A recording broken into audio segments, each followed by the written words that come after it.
twongeye kubaramutsa mwese muriko murakurikirana radio Uhuru. Rero ikaze kuri mwese nkuko musanzwe mumenyereye ku munsi nk'uwu wa gatanu cyo kimwe no ku munsi wa mbere ubari umwanya w'ikiganiro c'amagara meza kuri twese, aho duheza tukababwira ibifungurwa canke ivyamwa canke ibinyobwa umuntu yo kwihereza kugira ngo ashobore kugira amagara ameze neza, canke ashobore kwivura wenyene akoresheje ibifungurwa canke ibinyobwa canke ibindi nyene ashobora kwakira agafungura. Ahanini twagiye tuvuga ku vyerekeranye n'ibiterwa canke ibifungurwa canke ivyamwa kama bitiriwe birahingurwa. Turamaze kuvuga rero ibitari bike. Kuri uno munsi tugeze ku camwa c'ipapayi. Ipapayi rero ahanini musanzwe muyibona mu kiyaya c'Imbo, niho nkunze kuzibona cyane, mugabo hariho n'izindi papayi ziba ruguru ku mitumba, ariko kenshi zigakunda kuba ahantu hashushe. Sinzi rero hanze ku isi yose naho ingene biheza bikagenda, kubera bobo barafise n'ibindi ibihe nyene bitandukanye. Hariho ababa bafise ibihe bine, natwe tukaba dufise ibihe bibiri. Haba harimwo igihe c'imvura n'igihe c'ici, rero n'ibindi bihe bito bito biza mu nyuma, gatasi, mu kubezi n'ibindi, bivanye n'ingene haba hageze gutera ibiterwa runaka. Mugabo ibihe bibiri tuba dufise ariyo masaison mu gifaransa aba ari abiri niyakaze, kuko hariho igihe c'imvura n'igihe c'imvura itagwa. Rero igihe turimwo ubunyene ni igihe c'imvura itagwa, biboneka ko ari muci. Hariho rero nko ruguru aho udashobora gutera ikintu ngo kize uretse mu mwonga, kandi aho ruguru rero urumva ntabwo hashushe, harakanye. Rero ino i Bujumbura naho imvura igwa haba hashushe. Nico gituma tuvuga yuko hariho ibiterwa biba mu kiyaya c'Imbo haba hashushe, nk'akarorero ibigazi, ni izo papayi nyene kenshi zikunda kuba ahantu haba hashushe, hamwe n'ibindi biterwa bitandukanye. Rero uca wumva yuko hariho ibiterwa biba hose nk'imisigati, nk'amavoka, hariho n'ibindi byinshi. Ego cyo kimwe nuko twavuze yuko igiterwa c'umuceri ahanini uruhande runini biba mu mazi, mugabo hariho n'indi miceri rero iterwa ku mitumba nyene hasanzwe hatari ikidengeri c'amazi, ugasanga irabayeho. Nkeka rero no hanze hariho muri ubu bwoko duhava tubabwira imipapayi ishobora kuba ahakanye cyane, n'iyindi ngira ishobora kuba ahashuje nk'uko twebwe tubibona hano mu gisagara ca Bujumbura. Rero nk'uko twavuze ipapayi uno munsi mu kiganiro ca nyaco, intumbero ya nyamukuru y'uno munsi niyo kuvuga ku vyerekeranye utubuto buto, ku vyerekeranye n'utubuto buto tw'ipapayi ico tumaze. Mugabo imbere yaho twabanza kubabwira ubwoko bw'ipapayi naho tugenda tuzisanga aho twashoboye kumenya. Rero imbere yo kugira ngo dushobore guheza ngo tugende kuri utwo tubuto buto tw'ipapayi. Rero ipapayi no ngaha iwacu muramaze kubona yuko hariho ubwoko bw'ipapayi, ushobora kubona yuko ipapayi niniya. Ahanini twebwe nka jewe ipapayi maze kurya, maze kuzipanga mu buryo bubiri. Hariho ipapayi nabonye umenga irasosa iryoshe cyane, kandi n'imbere urashobora kubona ko zidasa. N'indi papayi umenga irarura ukuntu. Rero hanze naho hari ubwoko bw'amapapayi butari bukeya. Rero hariho bwinshi.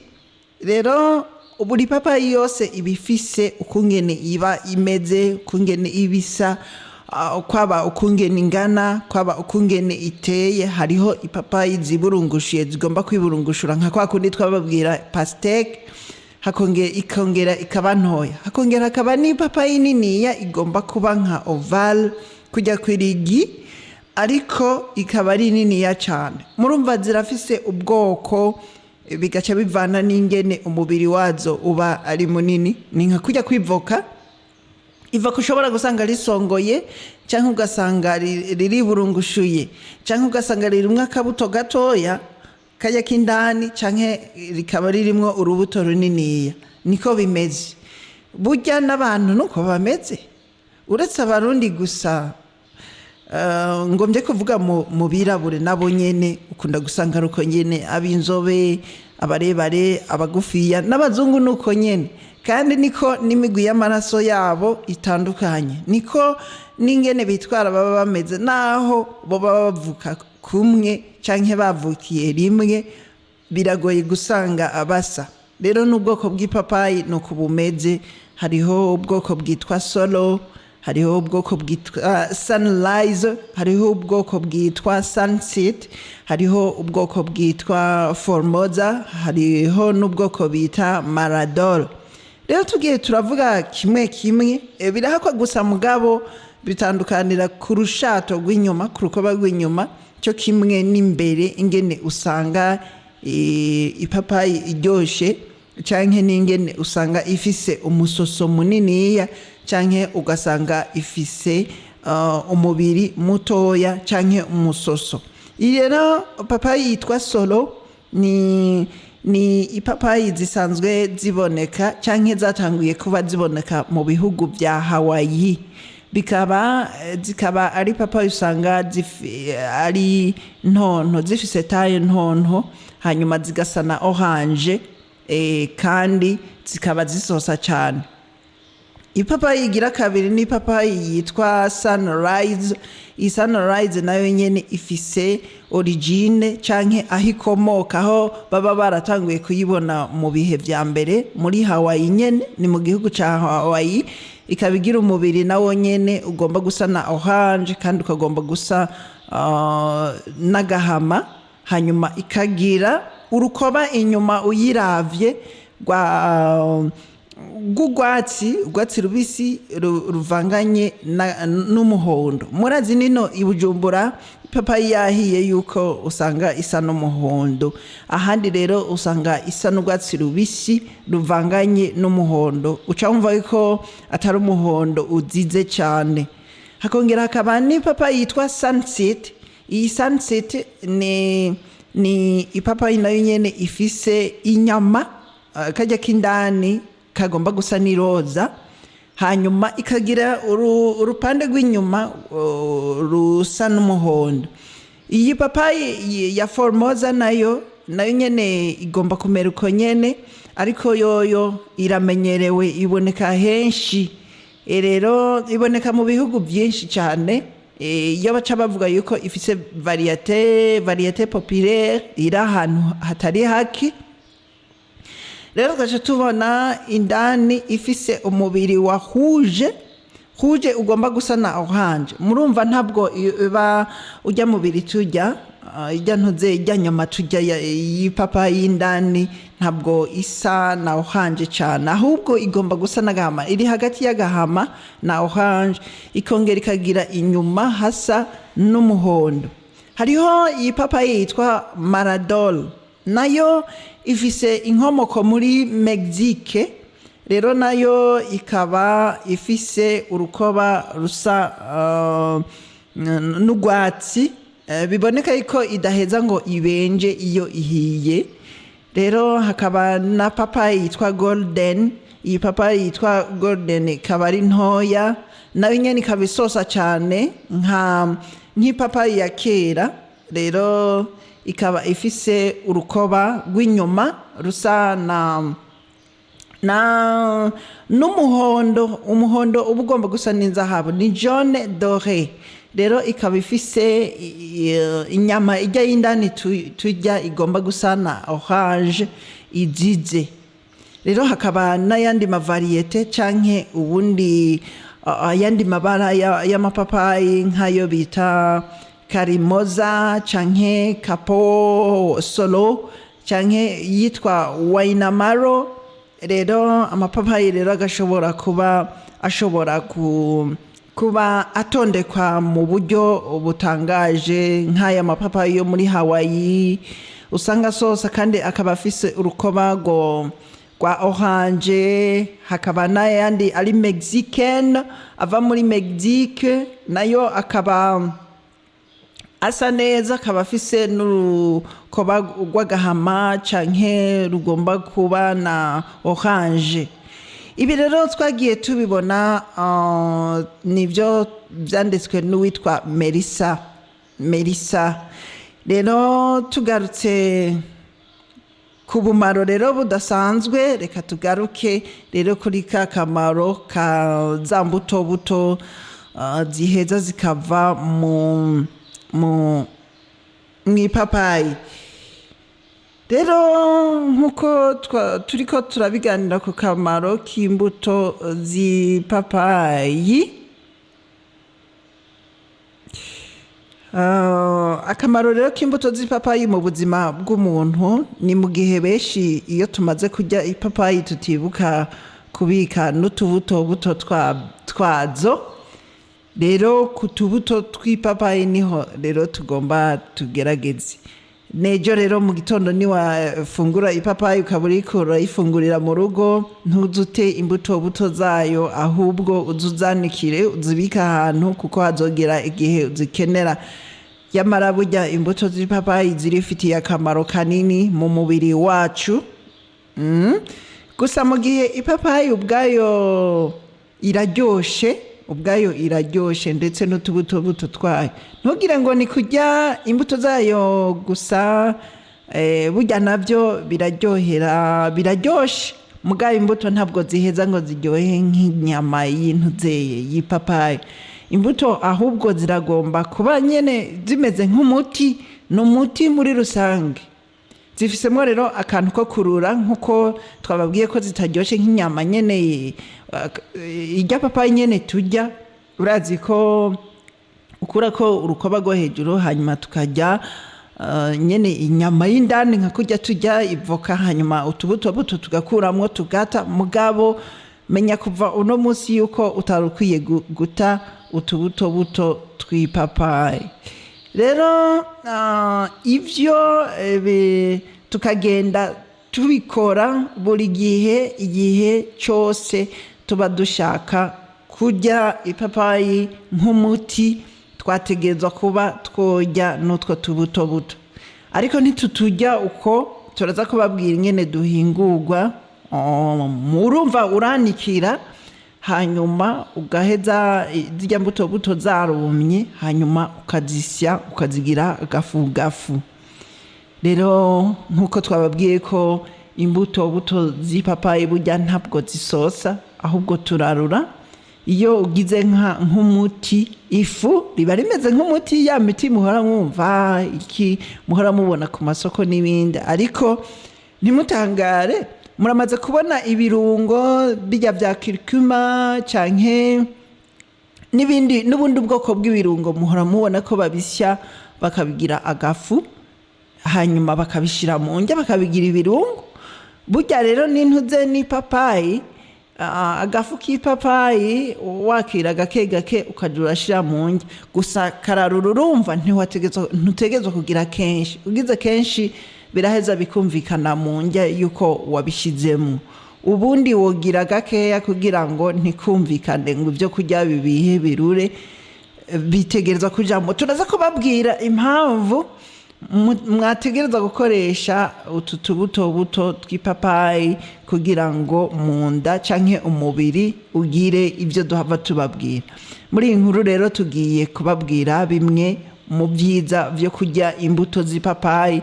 Ni byiza byinshi, hariho n'ibyo bataratora, mugabo ibyo bamaze gutora nibyo duheza tukababwira uko ziribwa ndetse n'abatemerewe kuzikoresha.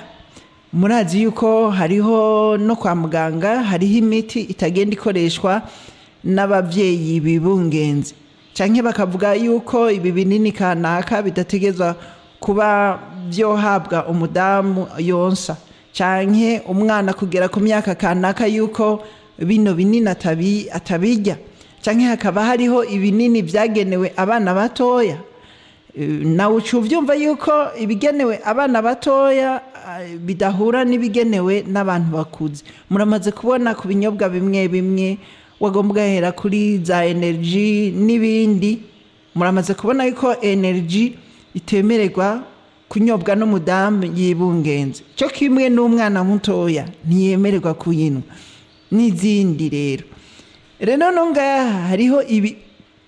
hariho ibibuzwa kuba uwo bubirimwo, nko kuba urwaye uri gufata iyindi miti kugira ngo ushobore gufata ako gafu k'ipapayi, kuko murumva yuko mumaze kuba mubuzwa bimwe bimwe ntabwo ubu byemerewe iyo uri kurabifata. Iyo uri kurafata muri ako gafu k'ipapayi urumva hariho kugafata mu cayi, hariho kugafata mu bifungurwa bivana. Rero akamaro k'imbuto z'ipapayi mu buzima, icambere kandi ari naco gihambaye gusumba n'ibindi, izi mbuto rero z'ipapayi zirafasha kuvura inzoka zo mu nda. Ariko kubyerekeranye n'abana ntibigeze bavuga yuko abana batavyemerewe. Oya, abatavyemerewe n'abantu baba bariko barafata imiti yo kwa muganga. Rero imbuto z'ipapayi zibonekamwo ico bita enzyme. Iyi enzyme yitwa papain. Iyi ikaba izwi ko gufasha umubiri gusohora muri wo utuyoka twose nka za ascaris, ankylostome, iyo bita oxyre n'izindi zo muri ubwo bwoko nyene. Kandi mukaba mubizi yuko burya naho wumva mu nda atakibazo coba kihari, hari ibinini bakunda kugura mu mafarumasi vy'inzoka, navyo nyene wategeza kufata n'imiburiburi ku kwezi canke mu mezi abiri. Inzoka titirirwa zirakubwira ngo harageze kumpa umuti. Inzoka rero zikubwira ngo harageze kumpa umuti. Ku bana bakiri bato murumva ingene bice bigenda zabaye nyinshi, mu nda haraba hanini, canke ukaribwa mu nda, canke ukonda, canke ukagira ibindi bibazo nk'ivy'imishatsi, ku mubiri hakama uruhere. Muca mwumva yuko ivyana vya mibe biba vyakuze, bimwe biba vyavutse, ibindi hakaba n'izindi nzoka zitagenda zipfa. Izi za mibe hariho n'izindi za teniya zidapfa, mugabo ziba zifise utwana duto tugenda tuvuka. Gufata imiti y'inzoka ntibyasaba yuko zirinda kukubwira yuko hageze gufata imiti, ahubwo wogiye urayifata kugira ngo ibi tugenda turya bitugirire akamaro. Nayo ubundi inzoka zabaye nyinshi, narya nk'abana bo ruguru hajya ukunda kubona umenga bagiye kugwara kwashi, bagiye kubenja imishatsi. Icambere baba bariko barafata ibifungurwa bidakwije za ngaburo zitatu ndema mubiri, ntangaguvu na sanganyangaburo. Hagaca hazamwo n'inzoka zikavuka bivanye n'amazi dusanzwe tunwa. Harayo tunwa mu migazo, hari nayo tunwa ukundi ugasanga nyene yacafuye. Mugabo nk'ibujumbura kenshi hariho n'igihe babahanura yuko amazi mwogenda muyateka. Abayatetse nta kibazo, burya amazi yo mu Burundi ni meza. Muga mukamenya yuko inzoka zama zizanyemwo, nk'izi nzoka twavuze za ascaris, izi za ankylostome, izi za oxyre. Izi rero ni utuyoka duto tutagenda utonabonesha n'amaso yawe, zimwe ziheza zikinjira mu mazi. Rero zigeze mu nda kugira ngo zikure, uca wumva ko zice zigira mu mushishito. Urya nazo zikarya, urafungura nazo zigafungura, murahiganwa.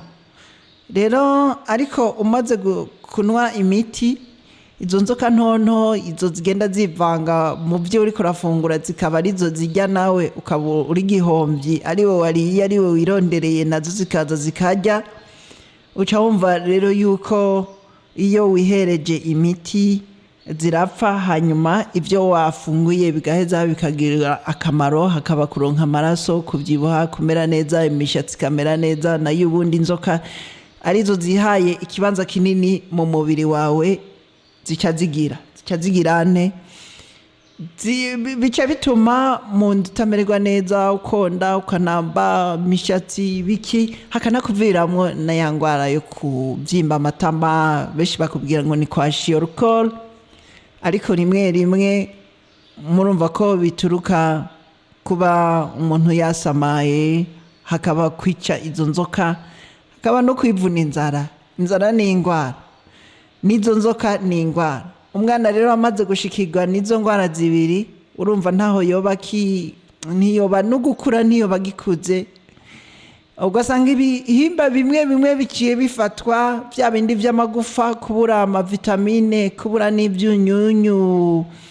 Ugasanga mu bwonko, burya n'ubwonko burafatwa n'icyo bita, sinumenya no kibabwira neza mu Gifaransa, nako no mu Kirundi, uku kungene mu bwonko umuntu yamiza mu mutwe yuko akenye, umwana nawe ashonje yamiza mu mutwe yuko ashonje. Kuba gusonza nico acagumana mu mutwe, nta nubwo uwo murungika ku ishuri ngo agende, oya, niyo yagiye aguma yiyumvira ndatashe ndabwirirwa. Niyo mpamvu babyeyi mufise abana ku mashuri mwogenda muriyumvira kino kintu, mukipanga mu byerekeranye no gufungura. Umwana yigahaze, ntabwo ari bya bindi byo kuvuga ngo imbwa irarira ishonje. Ibi rero biratuma mu bwonko bw'umwana amererwa nabi, ariko yafunguye neza mu bwonko buramera neza, agakura, akongera akiga, akihugura, akicisha ubwenge. Ariyo mpamvu uzosanga umwana yabaye uwa mbere. Urazi ruguru none ko batirirwa baravuga ngo ni cours du soir, kandi muramaze kubona yuko bahiganwa n'abana birirwa ku makuru du soir, kandi rimwe bakanabatura hasi. Rero biva ku byo tuba twafunguye. Rero icyo turiko turababwira uno munsi ni utu tubuto buto tw'imipapayi. Utu tubuto buto rero two rero turafise ibitangaza tugenda dukora, utuntu twikorera. Wagomba ukareka ibi binini byo kwa muganga, mugabo utu tubuto buto tw'ipapayi ugaheza ukadufata ku rugero rumeze neza, uzosanga twatuyoka twose, twatundi twa Ankylostomum ascaris na Oxyl n'izindi z'amakiste, ibindi n'utundi tuyoka tutamenyereye, utwana twa amibe n'utundi, ugaca usanga tugiye turapfa. Ugasanga umwana ameze neza, kuza afise igikuriro, arabyibushe. Burya kubenja imishatsi muzomenye yuko umwana aba afise ikibazo indani, ariko umwana ameze neza, yariye ibijumba, agashiramwo n'ibindi bitoki, ibiharage, agacanga, akagirane, akabijya agenda arakuranya. Uno musi ariye iki, ejo akajya kiriya, ubundi uca usanga umwana ameze neza, afise imishatsi imeze neza. Si mu gisagara, si ruguru, hose nico kimwe. Burya ahantu haba ari cyo kimwe. Ruguru bafise ukungene ubwonko buhema neza bivanye n'akarere baba barimo. Mu gisagara naho barafungura neza, mugabo nabo bahema ibindi bintu. Muca muva ko ubuzima bw'iwacu busa, kugira ngo ibi byose twirinde izi ngwara z'amakanseri yanakomeye, ibi by'imitima, uko kugira tuze turabigwanya. Ego ibi by'amastress, kubura ubuzi, kubura iki, biba birimwo, ariko gufungura nico kintu c'ingenzi. Umuntu ari ico ajya, umuntu ari ico afungura, umuntu ari ico afungura, anwa icari nyene, agitegwa nico yashizemo, umutahe yateyemwo kugira ngo umubiri wiwe wiyubake.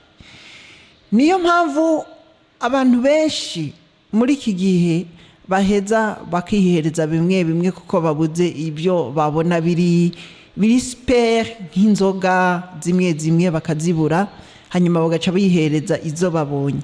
Ntibyari ngombwa yuko umuntu yihereza icyo abonye cyose agacira mu nda. Burya kazoza k'umuntu ego hariho uvuga ngo nduno munsi muri 2025 mugabo ntariko ariyumvira aha ejo hazoza. Uno munsi ariko ariyankiriza mu gufungura bimwe bimwe no mu kwiyima bimwe canke kutabirondera ngo abifungure, kutarondera izi papayi ngo azifungure. Muga mu minsi iri imbere ukaza usanga ico utakoze uno munsi kiriko kirakugarukira ejo hazoza. Ejo ni wagerayo ukavuga uti ubu ndi muri 2025 muri 2030 ukagerayo wagwaye izindi ngwara, ukagerayo hari ibintu utakoze. Twarababwiye yuko ibi tugenda turababwira ahubwo wumvise ikintu tuvuze yuko gihambaye wari ukwiye kugiha agaciro ukacihereza, kuko kwa muganga iyo bariko baravura umuntu barabanza bakamupima amaraso, ibiro, nari nabigarutseko. Rero iyo bamaze kubona ibyo ubuze muri bijya byo kwa muganga, muramaze kubona abantu b'abanaturaliste mu gisagara barabaye benshi, bya bindi by'ama business bya forever, ibi bindi bigenda bivuka. Barakubwira ibyitwa bya mushroom, ibi by'ibizinu bakabikora bakabishira ahantu, bakakubwira ngo no mutingo ugizwe nibi biri bikoranye. Mugabo bakubwiye bati harimwo onyo rouge, harimwo igitunguru kijya cyagahama, bakakubwira bati harimwo na tangawizi, bakakubwira bati harimwo nibi ubushaza, ibiyoba, ibiharage. Mugabo uciye ugenda ukabyihereza kimwe ukacihereza uno munsi n'ubushaza, ejo ukihereza intengwa wabitetse ukagomba ukishiramwe ibijumbu canke intore canke iki ukabijya.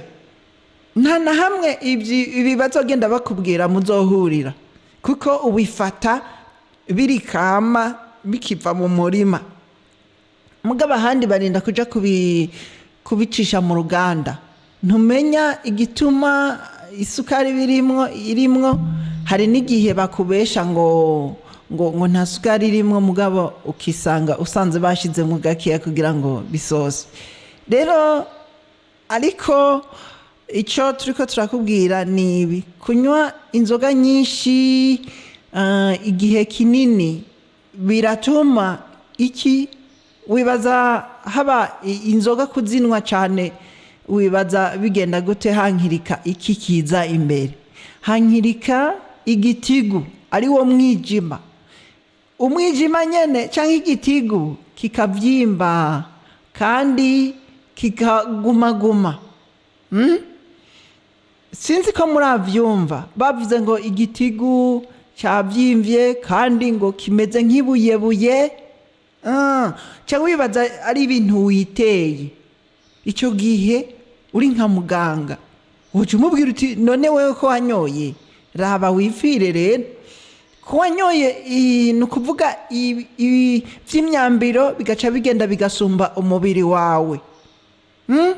Kandi wewe bakubwira ati mugenzi raba uziganirize kazoza kawe, ukibuka kuwifuka bwakeye. Byiza rero nta kubujije kunwa, mugabo menya yuko igitigu cyawe kizokuma.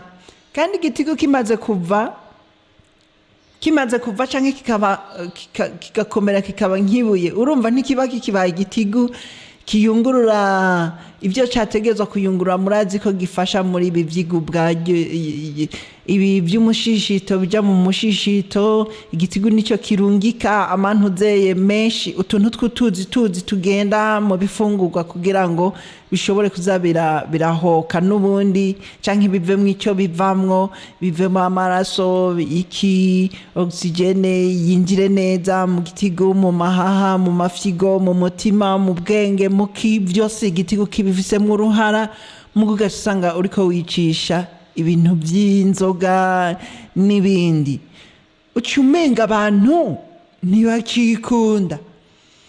Rero wamaze kuba uvuga uti ndiko ndagabanya ibi by'inzoga utangura kwihereza rero ibi utu buto twizi twaya mapapayi, bityo ntuba ukibasha kandi no gusohora ibi by'uburozi buri mu mubiri mu gihe iki gitigu cyawe kimeze nabi, bigaheza bigaca bigutera n'izindi ndwara. Murazi umaze kurwara indwara imwe muri izo ndwara z'imitima, izi ndwara z'ibitigu, izi ndwara z'amafyigo, izi ndwara zo mu kiziba c'inda, bya bindi bakubwira za rubaga impande, imwe ihamagarana n'izindi zikaca zizira rimwe.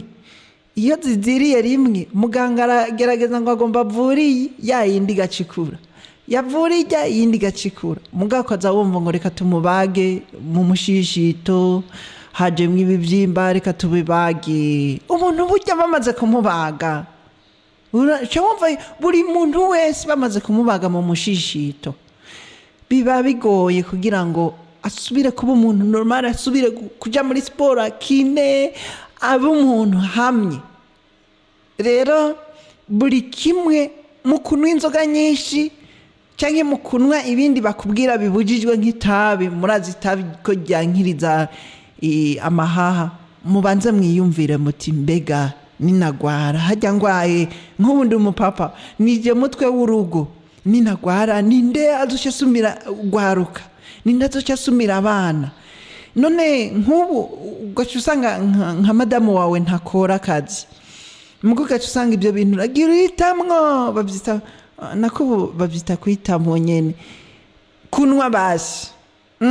Ugaca usanga wowe nyene serugo, wowe nyene vyose biraba ni uri kurankiriza kugira ngo ugende ku karago k'abagwaye hariya mu bitaro. Abavyeyi nako abana, umugore n'abana baca basigara barafungura iki? Burya abagabo nibo bategezwa kwirinda, abadamu bobo nkeka ari bake bakunze kuza bihereza ibi bitemewe nk'amatabi arenze, kandi amatabi murazi ko ari ubwoko bwinshi bagenzi.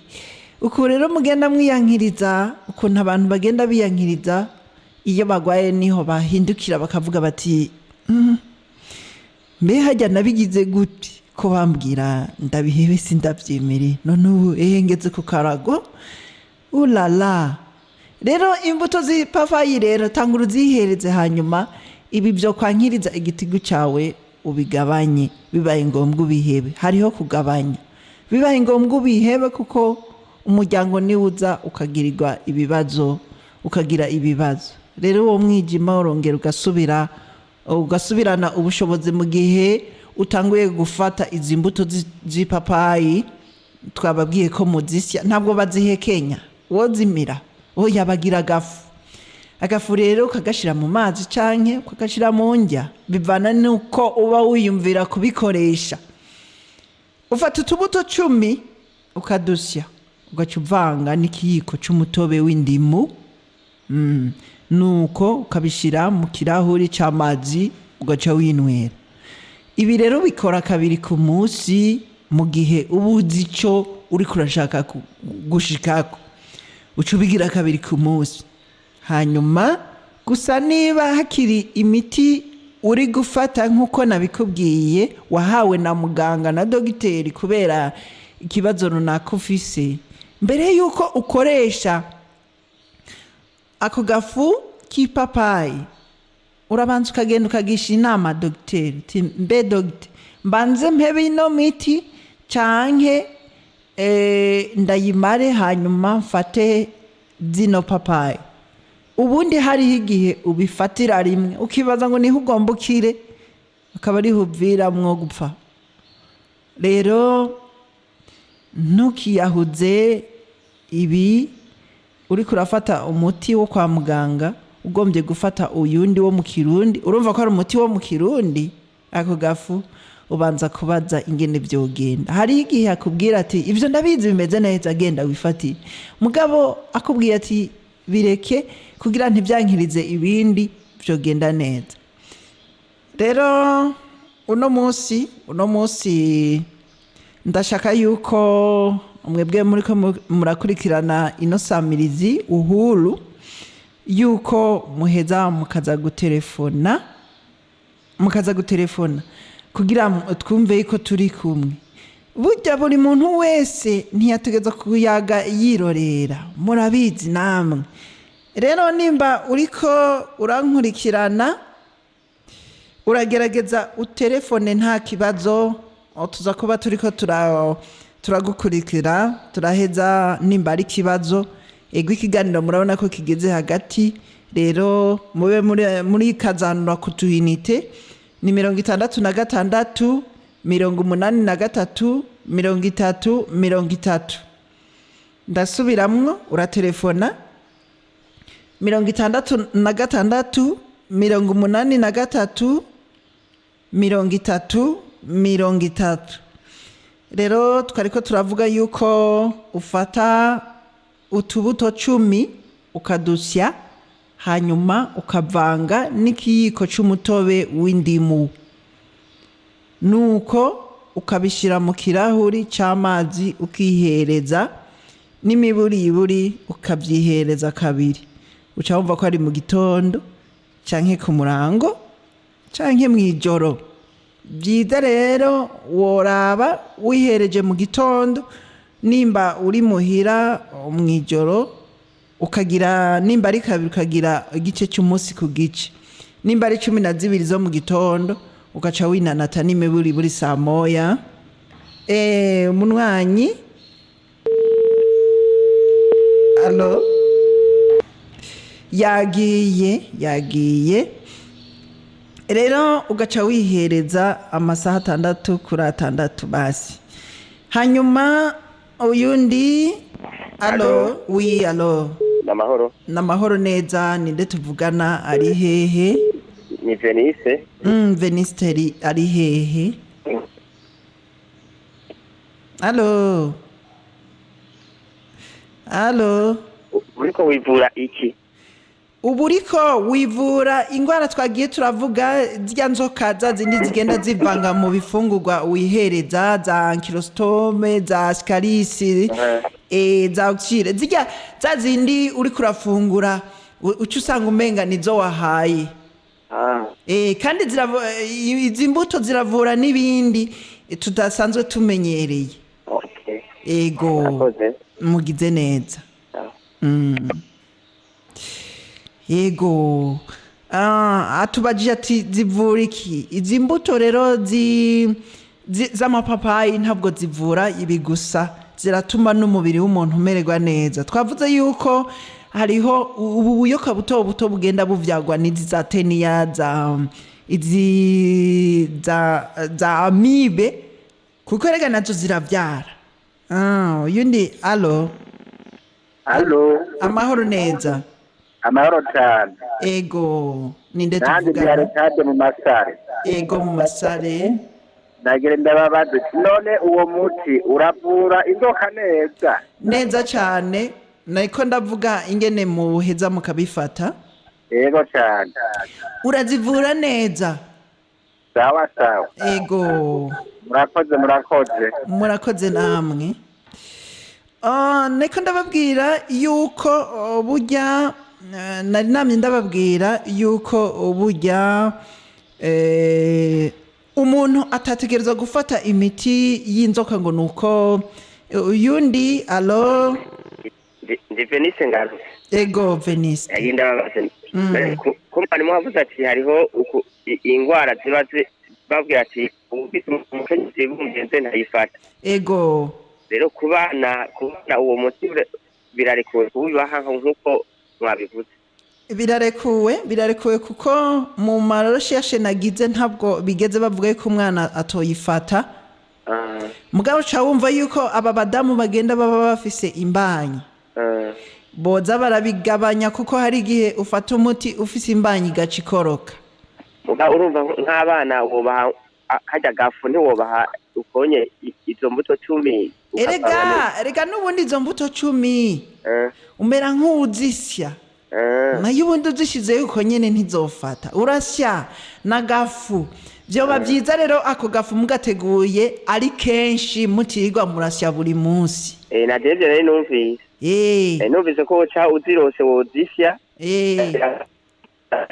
urumva nta kuzita uriye ipapayi no guca ubika tujya tuntu hanyuma tubaye twishe ukazodusya murakoze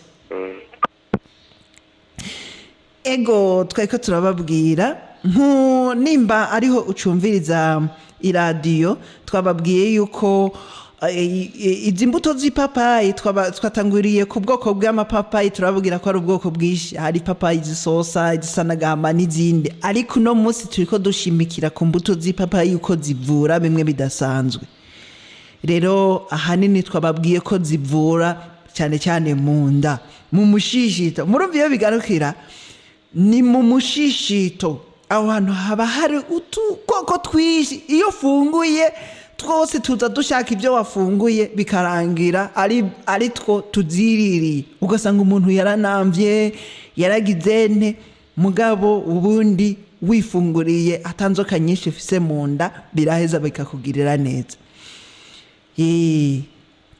twariko rero turabandanya n'ikiganiro cyacu twari twababwiye yuko twariko turavuga ingene uzifata twari twavuze ko ufata utubuto 10 mugabo wamaze kuzisya zikaba ari nyinshi uca wumva yuko ugereranya nuko aragafu gakeya kuko imbuto z'ipapayi burya zirakaze ntufyine hajya ugize vyinshi uraziko umererwa nabi ariyo mpamvu twavuze yuko mu bantu bariko barafata iyindi miti cyo kimwe n'abadamu bibungenze hariho urugero batabifata ubanza kugenda ugahanuza umuganga nibyo twariko turabibabwira rero twababwiye twatubuto 10 ukadusya twababwiye ko ari gusya ntabwo ari zijya mbuto ngo uvanga n'amazi byokunda oya urazisya urazisya kujya nyine usya nk'ibigori nyine kugira ngo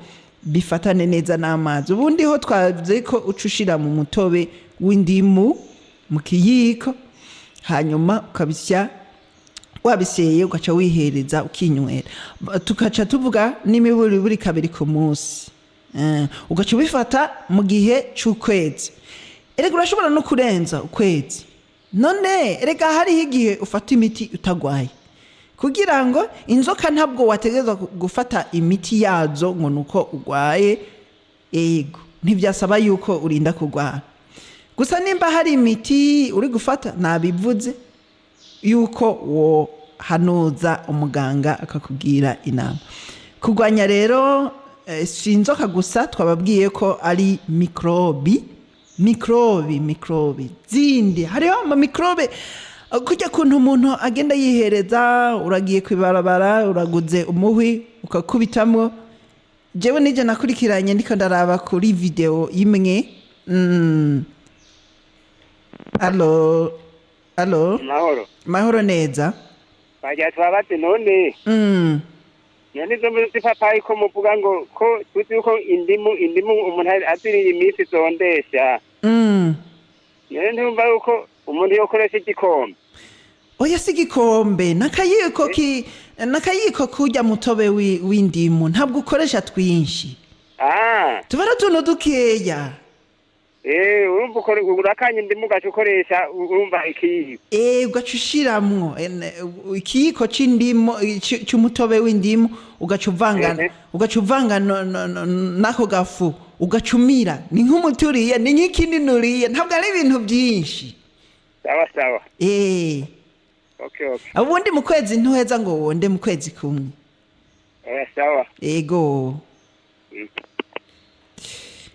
murumva turashimira n'abandi kandi n'abandi mufise icyo muheza ngo mukabaza ni ku 66 83 30 ndasubiramwo 66 83 30 aho ntiwandika uratelefona gusa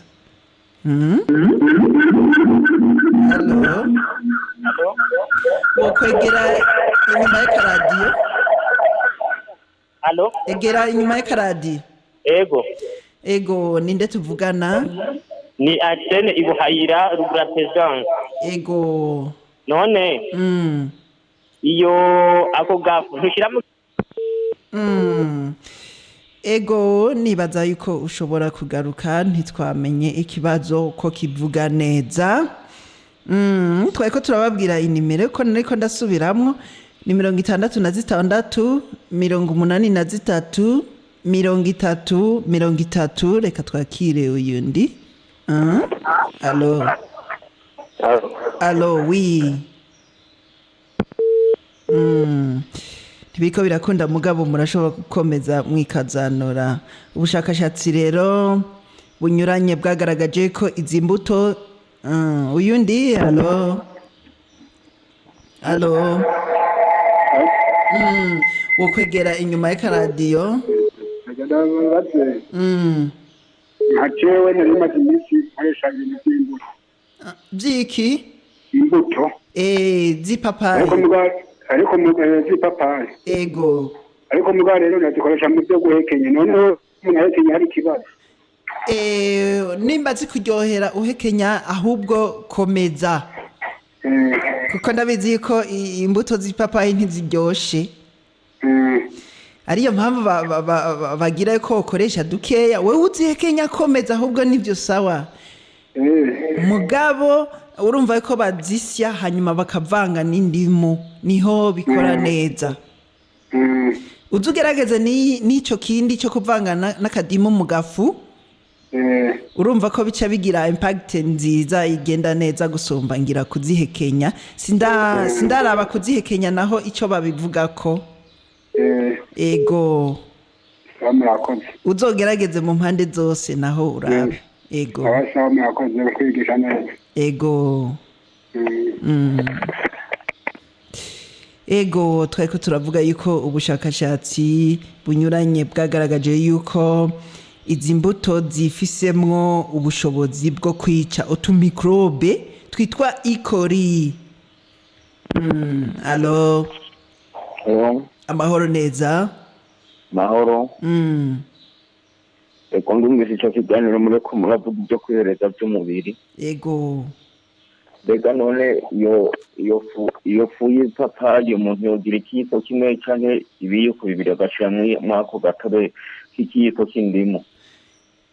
Mu bisanzwe uravye tujya tubuto twipapayi. Uduseye ntitunganye ikiyiko. Kubera uheza ukatwihereza kenshi ntabwo ukwiza ikiyiko. None uduhuntuze 10 turashikana ikiyiko na kijya cy'abana ahubwo ntikinakwiye. Ugira dukeya kubera uheza ukabyihereza igihe kinini. Ukwezi ni kwinshi. Urumva basi uzofume wakira kaya kayiko k'abana basi. Kabe ari kucanga mu kiyiko kinini ya c'indimu. Urumva ko arakarahuri gatoya. Nibyo uheza ukihereza kabiri nimba ari mu gitondo canke mw'ijoro nta kibazo. None ko abahinga bavuga ngo indimu yiriye kenshi ngirondesha ho byaca bigenda gute? Iki kibazo bakimagije. Tujya tuzi tw'indimu tubari dukeya udufata mu kwezi ntiwonda. Ugufata bitabiri mu kwezi cyangwa mu kwezi kose. Nuko ugira ukwezi kose ugira kabiri ku munsi. Urumva uri kurivura ayo ma microbe n'intuze n'inzoka ziba ziri mu nda. Inyuma y'ukwezi uca wirekera. Kamu wakoze ndabashimiye nitwa Christian Bugira amasina reka kubabaza kubyinyigisho muri ko muradu. Ntiwonda kabisa ntiwonda. Baba murakoze muheza giguniye mwicu. Ego namwe muheza gigwe. Ego nako ndavuga iki cy'ubushakashatsi bwagaragaje yuko ari ingwara zindi.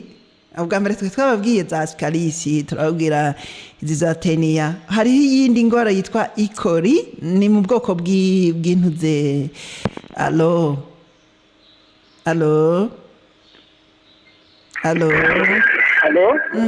Egera inyuma y'akaradiyo gato. Ego ndakumva ubu. Nagira mbazo guca kibagisha mu cy'imbuto y'ipapayi. Ego. Harigeze kuri kiganiro bavuga ko byo bagivura urusina. ego twavuze abantu bavyindinda cyane ego twavuze yuko zivura ibitandukanye mu mubiri w'umuntu birimwo n'ibyo. Allo? Ego ndabumva. Okay rero mugabo ho ntibigira dogere kugira ngo ibintu amenye ko ashobora gufata izo cyuma oyaye iyo ushaka kubifata atari uko kwezi urashobora gufata n'uturenga utwo tuyiko mugabo urumva aho twafatiye ku kwezi kose. Iyo ubifata ikiringo kirekire ugira duke ntibyasaba kugira byinshi.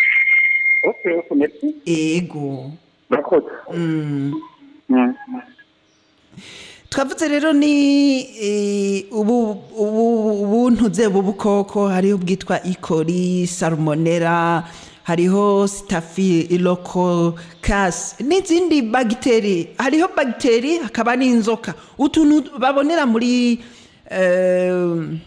Allo oui ubishira mu mazi angana gute utuzi dukeya tungana gute nko mu karahuri nko mu gikombe uturahuri tujya duto mugenzi utuzi dukeya cyane utuzi dukeya muramaze kubona uturahuri duto hamwe umira cyarimwe utamira cyarimwe ugomba ukamirira icyarimwe kuko uvanga muri ayo mazi utuntu umira ubwo nyene muri utwo tw'indimu nta tundi tuzi dutanzongeramo ugomba nta tundi tuzi wongeramo ni kugira ngo bikore. Sawa. Ego urakoze nako ndababwira rero yuko utumikrobe mwatwumvise hari utwitwa E. coli, salmonella, staphylococcus n'itundi tumikrobe. Burya utumikrobe tugenda ku bintu dufungura ni twinshi burya vyobafasha bagenzi. Allo namahoro neza natwe turi twe naho tutaronka inzoka fayi byose bigenda gute. Oh la la muramajahe ga madame Mukayanza nta papayi zibayo oyaye ino ibujumbura mu masoko burya barazidandaza umunsi mwarose umuntu agenda ibujumbura muze mu mutume. Ndamaze kuzibona kwa Siyoni muri Kotebu naho nyene hajya ahantu badandaza imiti y'abana iki kandi murabizi abana barajya imiti muzozibaze muzotume. Sawa murakoze. Ego madame mu gihe wumva rero uguwe nabi inyuma yo kujya ivyo uriko urafungura murabizi rero yuko bivanye n'utu tubagiteri twishi tugenda hariho tuguruka hariho tuba turi mu njya hariho tuba turi mu nyama. Je naratangaye umuntu araho ariko akoresha microscope yakiriye inyama akayakira agakurako akantu gatoya yaba y'impene canke y'inka canke yaba y'ingurube agacegenda agacashira munsi kujya kuntu barabiramo. Haba harimo utundi tuntu rero two tuntu mu nda utwo tubagiteri tugenda duhema tugirane izi mbuto z'ipapayi ziragenda zitwica hariho n'izindi ndwara ziterwa n'utu tubagiteri uko kwingene wumva ngo umuntu yafashwe n'amantuze bayita gute utu tuntu dufata abantu duhere ibiki ukugufurutira. Allo nagira ndababaze kuri uwo mutima ariko murigisha ibijanye n'inzoka none nk'umwana mutoya atarakwiza imyaka 5 arashobora kuwufata kwa rugero. Ego vraiment arawufata kuri rwa rugero nakubwira tujya dutete kuko iyo mubirengeje hariho igihe bizana yandi maefe mu gifaransa yitwa secondaire. Ego kandi mukaraba yuko atawundi muti ariko arafata mukamuha dukeya ari umwana ntimwategezwa kumuha twinshi kuko wumvise yuko imbuto z'ipapayi burya unazifyese urumva yuko zirakaze.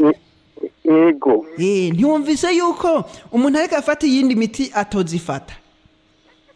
Sawa kabisa mwagize neza ndetse ndanabashimire je ndi nyawe kimamo burya nabiko ndabakurikirana nini bukinanyana. Ego iki kiganiro kabisa kirangyoheye cyane mbere je nari nsanzwe ndanacumviriza ariko nkakena nomero zanyu no munsi rero ndazironse ndibaza ndaryohewe cyane ego hanyuma byinshi tuzoza turayaga reka mfate uwo muti numve nyine wangirira akamaro nzo hava ndabatelefona ndabashimira uko byagenze ego sawa rero muhezagirwe mugira akazi keza muhezagirwe namwe sawa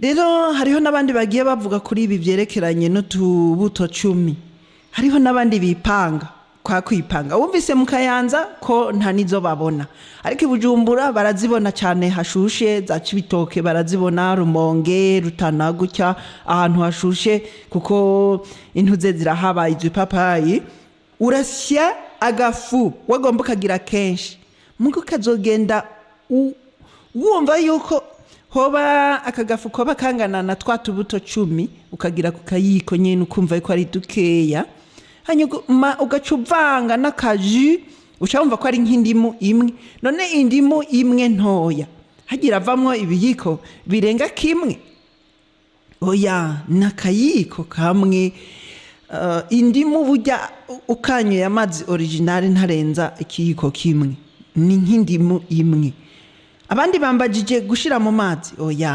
oyayi nayo mazi nyene y'indimu uvanga nako gafu ego mugabo urashobora gukoresha utuzi murabona ko hari udusigarira dusigara mu kirahuri ugakoresha utuzi dukeya ukiranguza rero no kugira bikore nturumva yuko umunyu mwinshi ushizemwo amazi ukarundamwo ntusubira kuyumva rero umubiri ubukeneye yuko tujya tuntu nyene wakiriye tuce tugenda direct mu mushishito tugaca dutangura kwica zijya nzoka kuko ufungura nazo zifungura ujya zijya none urumva yuko utarindira yuko inzoka zirinda kukujya mu nda kandi buri muntu wese uzogomba ugirene urafise izo nzoka z'abasikarisi ziki mugabo menya ko zivyara tuba dushaka kwica tujya tuntu twazo twose tw'utwana zigenda zivyara buri munsi nayo yandi mabagiteri ava ku bintu dufungura urashobora koga intoki ugomba ufungure ugacumara umwanya ugaca usanga za bagiteri n'ubundi zije kwihoma bagiteri mu kanwa muramaze kumva ko ziriyo bagiteri mu bindi bihimba byirondoka n'ibindi ziba zihari muga rero izi ndimu ziragenda zikica aya mabagiteri nk'uko twagiye tubabwira aya ma E. coli salmonella hariho staphylococcus n'izindi twagiye turababwira izi nzoka izi z'amascarisi ankylostom izi z'amaxille n'izindi burya ni nyinshi rero biraheza bikazobafasha mu gihe rero wumva uguwe nabi twabivuze yuko uheza ukajya bigasaba gukoresha imbuto z'ipapayi byibuze iminsi 3 kugeza wumvise nyene ubaye neza simpaka ukwezi kurenga canke iki ibi ni ku bantu bamaze kumva bamerewe nabi urazikoresha kugeza wumvise ko byagize neza bya bindi byo kumva inda umenga iragize wafunguye bikanga kugabanuka uca wumva ko ari zanzoka nyene ibi uravyihereza mu gihe rero utigeze utagize isuku mu byo urya wabigira akamenyero kabifata nyene ni nkuko kajya gafu uramaze kumva yuko wa wundi ya telefone yavuze yuko azihekenya none wumva uzihekenya n'agafu kabyo ugashira mu njya ukagira gakeya kugira ntibikururire rero ikindi mwomenya nuko ntabwo zibishe mu gihe hari umuti none umuti ibi binini bya malaria ntora wumva ko bitura no mube kumva nyene yuko bikurembeje mugabo ukavuga uti reka ndabige nkire arico gituma rero agafu kabyo gake ugenda urashira mu bifungurwa ukavanga bica bigenda direct hahandi nyene hari zanzoka zazindi ujya nazo zikaca ziza kujya ukaje usanga uronze kandi ufungura inzoka rero zabaye nyinshi nuko biba bimeze rero ugenda ujya ugahorana kagafu nyene ukaza uramijira mu vyo uri kurajya canke ukaza uravanga mu mazi ukanwa nyuma yo kujya canke imbere yo kujya rero ubusanzwe izi mikorobe twese turazigira twabibabwiye ko buri muntu wese aba azifise ibibazo binyuranye harimwo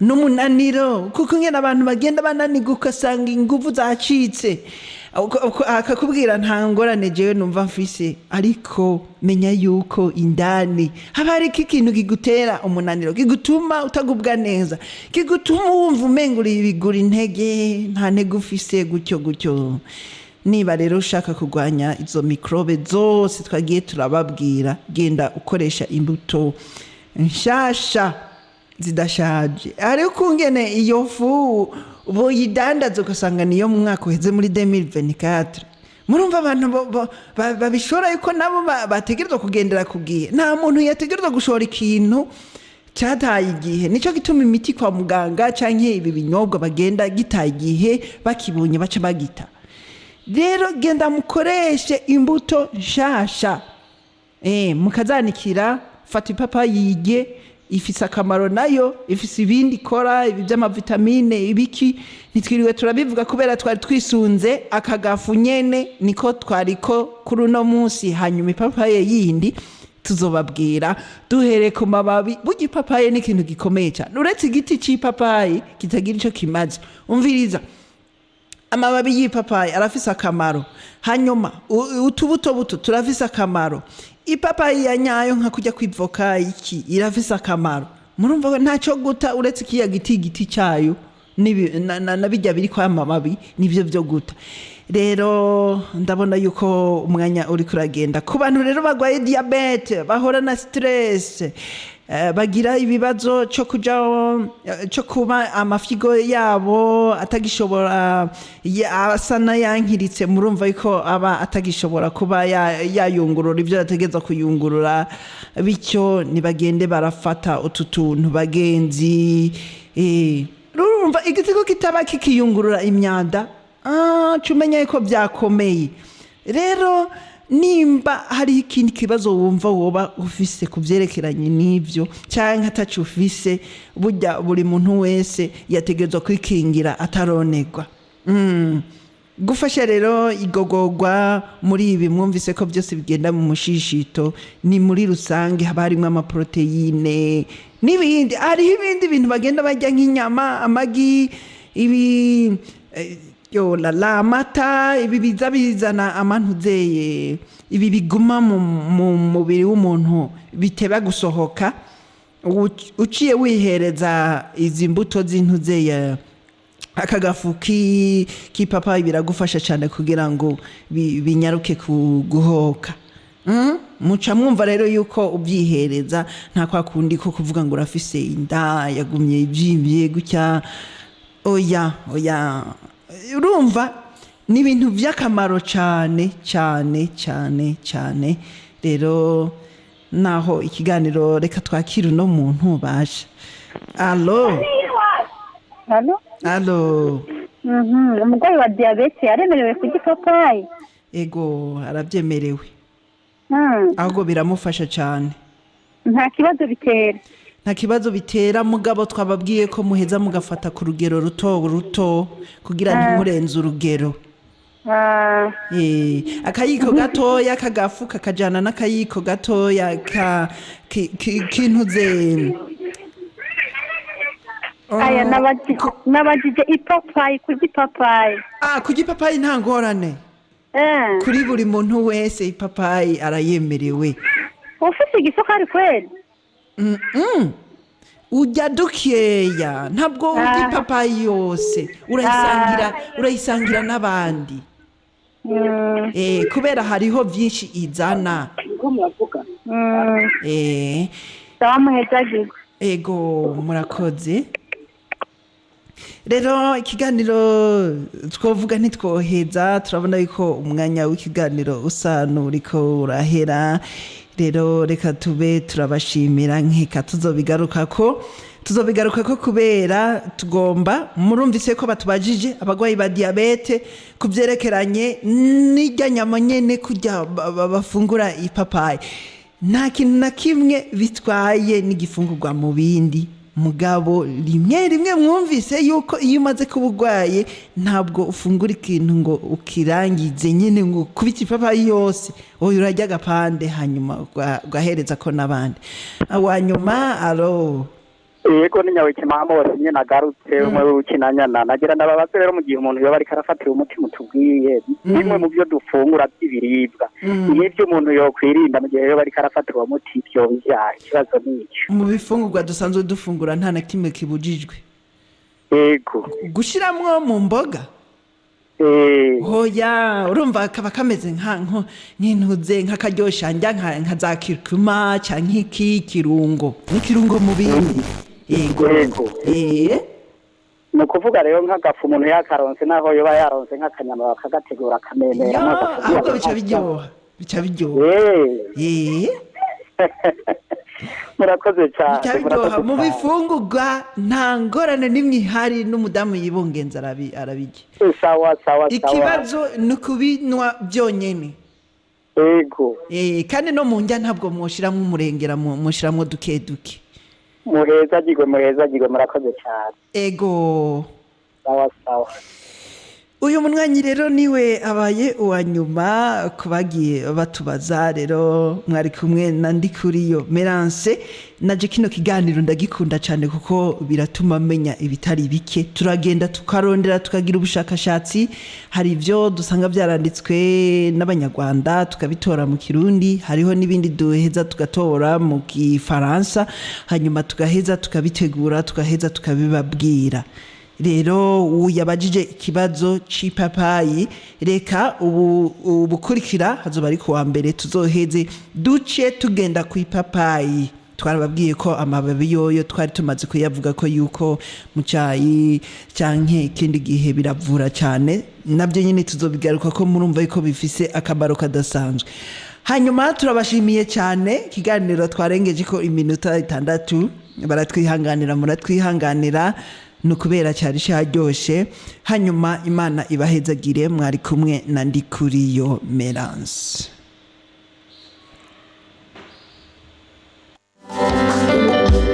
mpagaze ku rugi ndakomanga bakanyumva ariko ntibugurure ndahamagara singira unyitaba